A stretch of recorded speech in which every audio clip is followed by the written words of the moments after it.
Starting off here, Arthur, I see that you were born in Yorkshire, England, and it was also the birthplace of Count Dracula. Can you expand on that during this Halloween season for us? Well, I certainly can. At the time when the man who has been chosen as English Prime Minister, well, Shadow Minister, for the Conservative Party, has been hailed as the rebirth of Dracula because his parents were Transylvanian immigrants.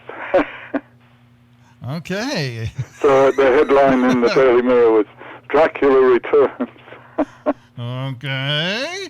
But the real thing was that Whitby, where I was born, is the site of where Bram Stoker was sitting on the bench in the harbour there and saw a trunk come getting washed up through the mists, and that started him off, and he wrote Dracula. Okay, and I see also that you attended two different high schools in England and in Wales, and while you were in England, you got a little taste of some military life. Would you expand on that? Well, yes. In England, it was a boys' school, and it was run by all the teachers. Basically, were ex-soldiers or airmen or seamen, and so once a week we got to march up and down in our uniforms, and they would they would have a guy at the back, all dressed in uniform, and he'd play the last post,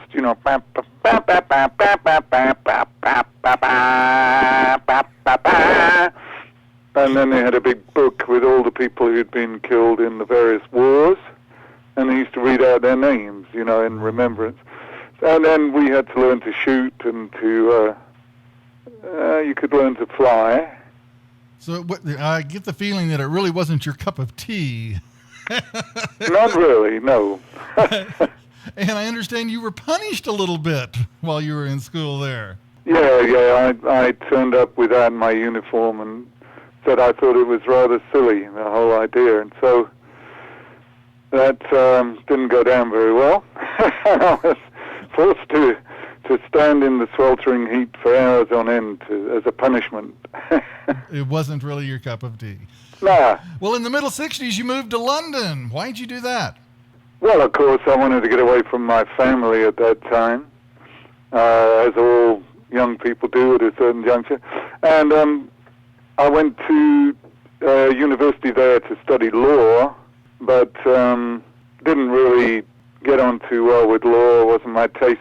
But I did discover trad jazz and music and all of that stuff and beatniks.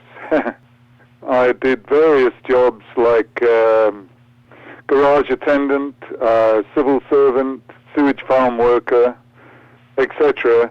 And then went back to Reading University, which is where I got my bachelor's. I see. Well, eventually this all led you going to Paris, didn't it? And you started some bands there? Yeah, I mean, I did what's called a rag record. It's a sort of fundraising thing for the students. While I was at Reading, the second place I went, and it was produced by Paul Samuel Smith of the Yardbirds. Later on, when I tried to get various people interested using that disc, I didn't have any luck, and I was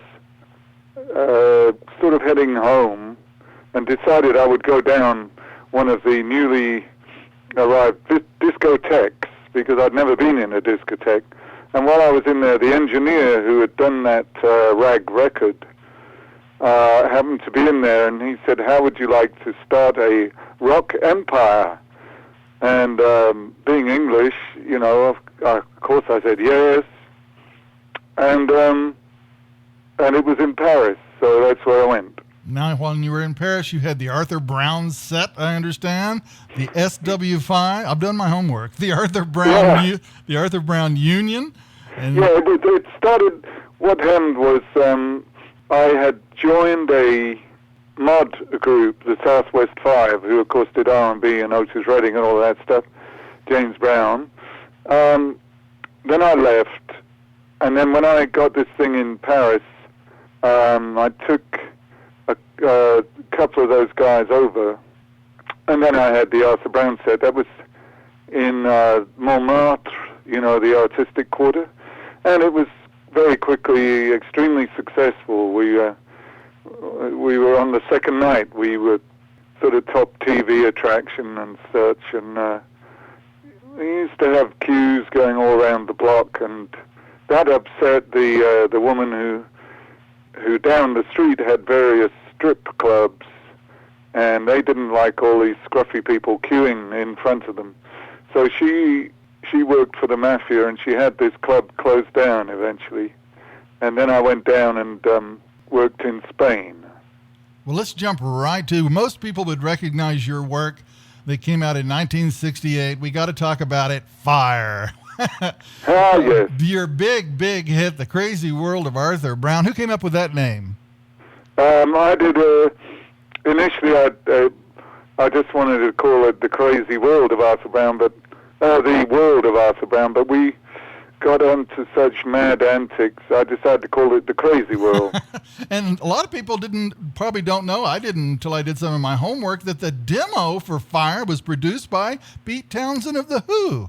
He started to come down to UFO, which was the underground club where we were one of the resident bands along with Pink Floyd and Soft Machine.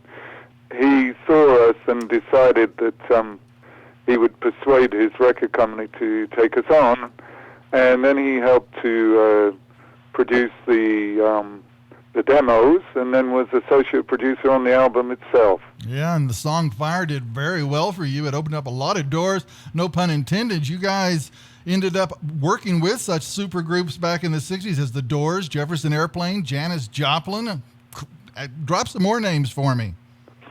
Oh, well, if you look at the English side of it, it was the Who, Joe Cocker, the Small Faces were very big then. We did tours with them. Hendrix, of course, did a lot of concerts. We were sometimes sharing the headline with Hendrix because we were on the same record company. Also, in America, Chambers Brothers, Roland Kirk. Then there was also a lot of the slightly lesser-known underground bands, and then Holy Modal Rounders, all sorts of people, really. Well, now, you and I have a mutual friend that you didn't mention there, Jimmy Carr Black and the Mothers of Invention. You did a little work with them, didn't you? Actually, yes, I did indeed. And I met Jimmy, I think it was at the Miami Pop Festival, and we remained friends we're still friends now. Jimmy's quite a guy. I know that you guys met up again in Texas, and we'll get to that again later. I don't want to jump ahead of myself this, but I'm real curious, how were you received? Now, like back in the 60s when you did this Crazy World of Arthur Brown, and he came out with flames shooting out of your head and dressed in these weird costumes. I mean, you were at the ringleader of the psychedelic movement before anybody even knew what was going on. How did people react to your strangeness? Well, let me see, for the first year, I was on the phone about 3 hours a day, and I managed to get us only 3 bookings, as they thought we were too strange.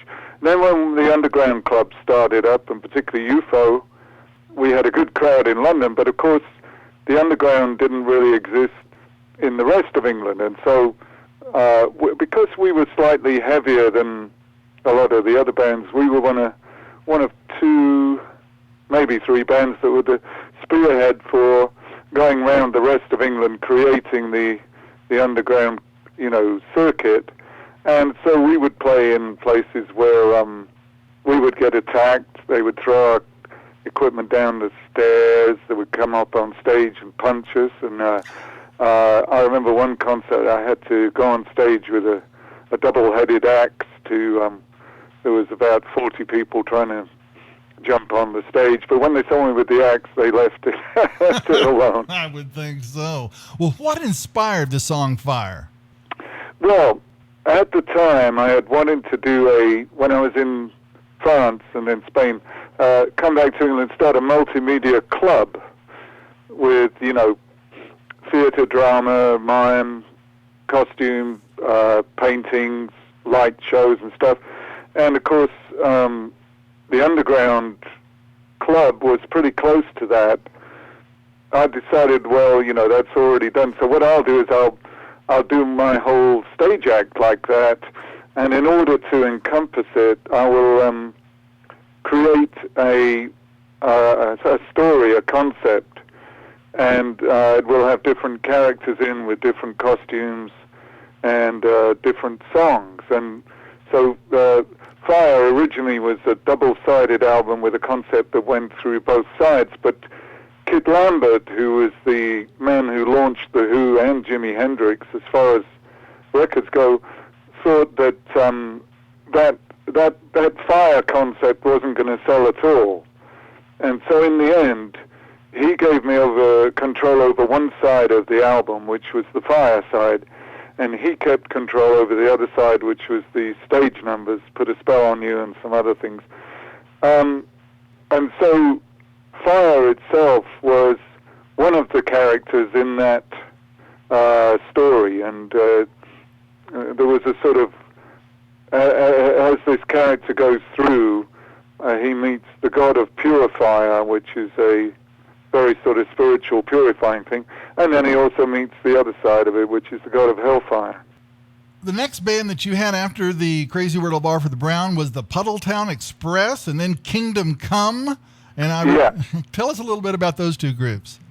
Well, the Puddletown Express was a complete reaction away from what happened with the Crazy World. Crazy World, initially, we used to improvise about 40 to 50% of our stage act and our music and our lyrics and our, everything else every night. But when it got to be successful, people expected us to play certain numbers, and we were playing every night of the week, and sometimes twice in a day, 3 times in a day. And so, it became necessary to, or somehow it turned out that we were playing the same stuff.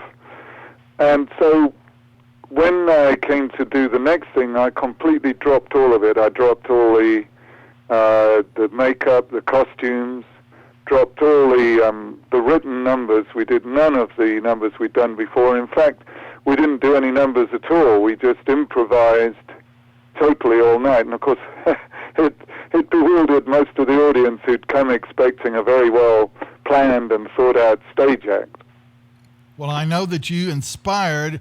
I personally give you credit for the beginning of a lot of what people call shock rock or bizarre rock, whatever you want to call it, performance rock. And after you became Alice Cooper, I know Alice Cooper toured with you at one time, or at least was involved with your act at one time. And Iggy Pop, too. Uh-huh. And, of course, they were both, particularly Alice, very much in contact with Frank Zappa, who was one of the Crazy World's great fans, and so, we had a good influence on people. And I also like to think that, that high falsetto singing that a lot of the heavy metal and other rock people adopted was really brought to prominence in the Crazy World.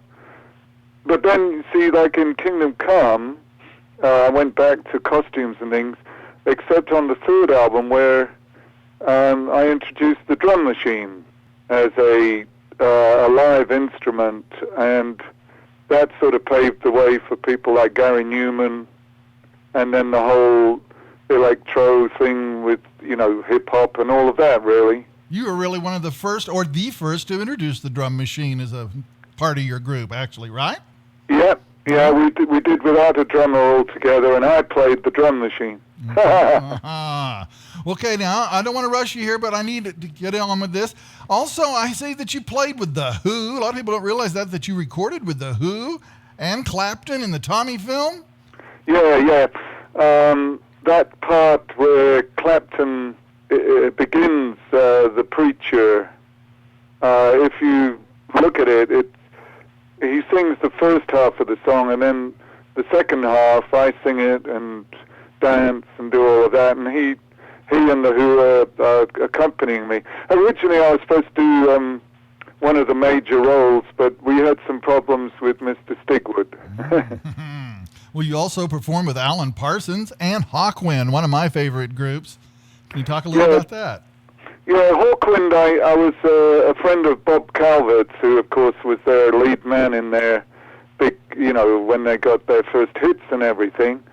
And worked on the Captain Lockheed and the Starfighters with him. And then just recently, for about the last year, I've done lead singing with Hawkwind as, I'm not the permanent vocalist of the band, but I've been doing their lead vocal during their touring. Okay, now you bring up your vocals. I should have asked this a lot sooner. Your vocals are almost, if not, operatic. I mean, what kind of vocal training have you had? Well, I did have a year and a half's operatic training. Aha. Okay, well then that answers that question pretty easily. Okay, well let's get back to our mutual friend, Jimmy Carr Black. Jimmy's one of a kind. We both know that, and he just makes everything a whole lot of fun. And I know that you guys ran into each other in Austin, Texas, and you kind of got together and put out a wonderful album. He just sent me a copy of it a while back. And talk about that experience a little bit, please. Well, it was a time, say, personally, when music had changed a lot, and people were listening to, the synthesizer, drum machine type music at that time. I also was not really wanting to tour much because I had married this Texas lady and we had a family, and so I decided I wanted to stay at home, really. And then I met Jimmy, and we were down this bar in Austin, the Katz's Bar, drinking their very strange drink. They serve in a pint glass that has quite a lot of vodka, lemonade, and then Everclear, which is just pure alcohol. Ouch. And we'd both consumed quite a lot of that. And a contractor arrived who wanted someone to paint his houses. And although Jimmy particularly was lying on the floor at this point, or having almost passed out but we managed to convince the guy we were great. And so that was the first job. We opened a painting and decorating firm called Gentlemen of Color. We were in the middle of planning a tour of America, painting houses, but that one changed, and we eventually we had a painting crew that consisted of a keyboard player, bass player, drummer, guitar, sax player, and a camera guy. You guys even put an ad in the Rolling Stone, didn't you? Yes, indeed. I bet that's a collector's item for sure. Well, Brown, Black, and Blue, that's the album you did with Jimmy in 1987, and it is exceptional. I want to encourage all our listeners to pick that up if they get a chance, or get in touch with me, and I'll help them get one if that's the only way they can do it. Yeah, it was sort of designed as an album that wouldn't be, too slick, that would sort of hark back to the good old days of R&B and such, and have that real earthy sound that wasn't, wasn't Little Feat and all of that, which is good in its own way, but we wanted a rougher sound. Okay, let's talk about what you're doing right now. You just sent me a couple of wonderful CDs. You've got I'm going to call it the Greatest Hits album, and also a Vampire Suite album. Please talk about those. I love them. Tell me about them. Well, the Greatest Hits is, since that first single I was telling you about at the beginning of our conversation, produced by Paul Samuel Smith when I was at university, that's the first one on it, and it goes all the way up through, like you say, working with The Who, working with some with Hawkwind, with Kingdom Come, all my bands, and some of the people I've worked with over the time. And it's, it also includes some of the acoustic stuff I've been doing recently. And there's a track there with me singing with Hawkwind. So it's a pretty widespread. It sure is. Now, with this Vampire Suite CD, it's kind of like you traded fire for blood there. Explain yourself, sir. Well, I'd actually read all the Anne Rice novels, and I'd been put brought together with the drummer and the keyboard player who appear on this album in 1997, actually. And the keyboard player had just been to see the Dracula film and written a story, and I thought, a song. And I thought, well, I could write a whole story about that, and then we could put the songs to it. And I think I can give a slightly different twist to the vampire thing, where it's a little more spiritual. And so that's what we did. We went in the studio, and then that project got held up for, 6 years. Oh, my. So recently we went in and finished it, and the first lot was done in the studio of Lena Lovitch and Les Chappell, and was sort of very well, heavily produced. And there's 3 tracks from that section on the album. But when we got back together, we decided we'd do it more like we would be able to do live with the brass and the, organ and drums. Well, we're going to feature it's sort of like a Crazy World revisited, but with some more modern, rhythms and a little farther spread in terms of which sort of countries and cultures we would visit musically. Okay. Well, what's next? What are you going to do now? Well, the Vampire album, strangely enough, is actually based around the element of water. I'm just in the middle of finishing the album that deals with earth, and just in the throes of beginning the album that deals with air. So those are the 4 elements. And then as far as live concerts, I do the odd concert with the big electric band, and then mainly I'm doing an acoustic trio, which sounds sort of like, acoustic trio, but it's actually very powerful. And we played, for instance, recently on stage with Arthur Lee of Love and Alice Cooper, who obviously had their big electric bands, but we did very well. Nobody seemed to worry that there was just 3 of us, and it was acoustic. It sounds very interesting to me. One last question. What does Arthur Brown do on Halloween? Well, for instance, I have 2 stepdaughters now, and tomorrow we're going round to friends to make the little masks and the pumpkins, and so it'll be fireworks and probably more of a, everybody dresses up and goes round doing trick and treat, and then there'll be a bonfire and fireworks. And then, of course, in England, it's pretty close to November the 5th when in Lewis, where I live, there's huge marches through the town of masked and costumed figures all carrying these flaming torches, and they burn effigies of the Pope and various other people. And this year, at the bonfire celebration, I'm being carried through the town on a chair. Well, that should be interesting. I can get pictures. Mail me pictures on that one for sure. All right.